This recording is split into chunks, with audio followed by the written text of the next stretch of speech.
Hey everyone, today I'm going to show you how to connect your Epic Games account to Steam. Without any further ado, let's get started. First, open your web browser and navigate to epicgames.com. Once the page loads, go ahead and log into your account.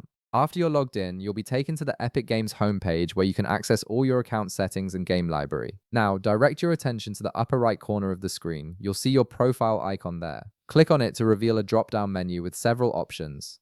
From this menu, select Account. This will take you to your main account settings page where you can manage all aspects of your Epic Games profile. Once you're on the account page, look at the left panel of the screen. You'll see various categories listed there for different account settings. Click on Linked Accounts. This section is specifically designed to help you connect your Epic Games account with other gaming platforms, allowing you to link your gaming profiles across different services. In the Linked Accounts section, you'll see several platform options available for connection. Click on Steam. This will initiate the linking process between your Epic Games and Steam accounts, which is useful for cross-platform features and keeping your gaming ecosystem connected. A new window will appear asking you to confirm the connection. Click Continue to proceed with linking your accounts. This step ensures you're intentionally connecting these two platforms and helps maintain security. Next, you'll be prompted to sign into your Steam account. Click Sign In and enter your Steam credentials when the login window appears. This authentication step verifies that you own the Steam account you're trying to link. Finally, you'll see a confirmation prompt asking if you want to proceed with the connection.